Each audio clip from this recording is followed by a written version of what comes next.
catalyst for change. She's extremely resourceful. She's personal. She's also very strategic.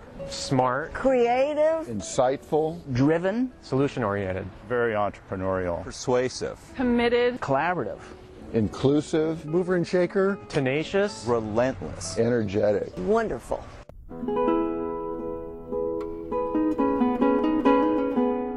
Karen's vision has been tremendous over the years. I mean, she really sees what needs to be done. She sees the way to work it through, to get things done. We have resource agencies that have a lot of good rules and regulations, but oftentimes they conflict. She's been able to meld those sometimes difficult relationships. She acknowledges that environmental protection is a very complex and can be a very divisive process. And what Karen brings to the table more than anybody else is a grounding in community, and she starts from that place. She exemplifies how to break down the barriers of specialization between different agencies and between different professions. She's a great facilitator, and she's brought a number of people together To work towards a consensus. And that's one thing she does really well, is that she listens. She tries to understand where people are coming from. By understanding what a community wants, what the community wants, whether you're a timber person or an environmentalist, she really works to bring all of those groups together. Not just saying you're going to work with people or it's a nice thing to do, but actually engaging those people in agencies, having them at the table and having them cooperate because they want to be a part of something great. And that's what Karen seems to always bring to the table, that if you're going to be doing something with Karen, it's going to be great.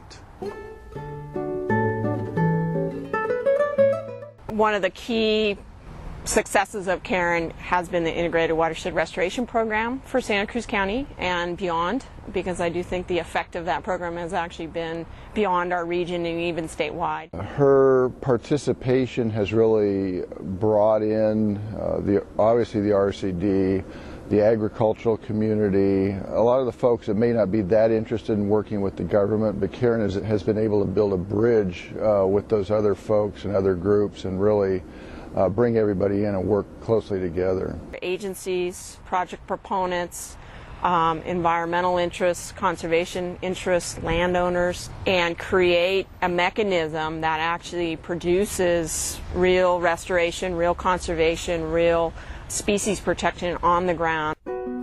Coho salmon are arguably the most endangered of the Pacific salmonids.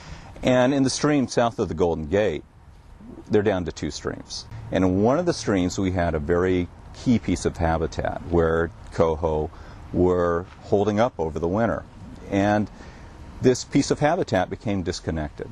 We had numerous conversations talking about what the roles of my agency was, what we want to see from a conservation perspective, and the RCD was able to mobilize, get all the permits, get everything together, bring everybody together, and get that very complicated project implemented and repaired and fixed, and a big pond dredged, and finding out where to put the fill material. And we had that project done in less than 6 months. And when you don't have the money to do it, that's amazing. Partnering with the Regional Transportation Commission. It's somebody that we really wouldn't have thought of working with, but Karen saw that potential connection, went and talked with them. 2 years ago, we formed a technical advisory committee as we were working on developing a set of tools for rating transportation projects and plans for sustainability. Karen participated in that, and she had a lot of depth and a lot of some good perspective from the ecological and watershed perspective. Without bringing in an agenda or without being an advocate per se, she provided some really great insights. It was kind of a cliffhanger right up to the last minute, but we got the project done, and I don't think we could have done it without the help of RCD and Karen and her staff. So, a discrete project which we've learned the most from and perhaps has the most value going into the future was the Comparative Lagoon Evaluation and Assessment Program. Really kind of the first programmatic and comprehensive evaluation of our local lagoons and what are the factors that are limiting their values for habitat and other purposes. Well, like a lot of projects, Karen's role was, I think, primarily the cat herder. That's sort of a rough description for the, a lot of hard work that was done behind the scenes, getting the disparate interests to participate in a productive way, managing conflict, bringing in technical people that could make the project stronger, partnering with state and federal agencies. It's the usual juggling that Karen's so good at that really was instrumental in making that project go forward. One of the first projects that we decided to attack in terms of sustainability for Driscoll's was to try to help the community solve the overdraft. It had been a really volatile conversation for a long time where people were just looking for who's to blame. When Karen started getting involved, it was really critical to our work because we had agriculture at the table with people that were really committing their lives to the environment, with universities, government. It was quite a diverse group of stakeholders. Karen's always her very starting place is, I need to understand the problem, I need to hear it from the people who are experiencing it, and I need to understand how to be in their shoes and look at it from their perspective. It took a long time to socialize the idea that the community needs to own the solution, that we need to collaborate together with partners that we never even would have been in the same room with before. We've been able to create a wireless irrigation network system so that growers throughout the Pajaro Valley can access irrigation technology that otherwise would have been too expensive for them to access, and also gain knowledge about how to use it more effectively. And so Resource Conservation District has brought both the technical skills and that capability and that credibility to the project, but also the leadership to know that this could be a vision that's never ever been done before in any other community in the country in order to solve a water issue, but that it's possible and we can do it, and know who has to be at the table in order to make it successful. Quesaria Creek was one of those projects that was first talked about in the late 90s and took a number of years to come to fruition. Again, a project that involved students. We had graduate students that were involved in designing that project. That project still goes on today, so it's one of those long-term commitments that we're able to do at Cal Poly, and Karen was instrumental in helping us to develop that project with a series of smaller projects. We put a bridge in. We also did a lot of in-stream channel work that was beneficial to salmonid habitat and also to the hydrologic functioning of that channel. The Livestock and Land Program is designed to not only develop a particular type of facility at on your property. They work with private landowners, and we developed a horse facility that was designed in a way to benefit water quality, and we also had students involved with the design of that project.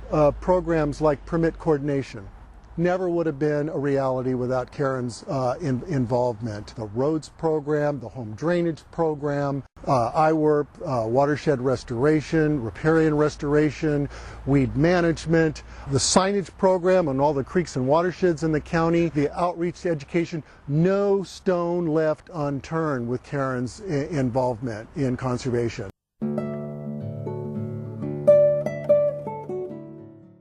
Karen's just been a delight to work with over the years, and she really deserves to be honored in whatever way we can. I think that her success has inspired me to build more partnerships in my work as well. I think Karen has basically made the district what it is today, which is a model for resource conservation districts, I think.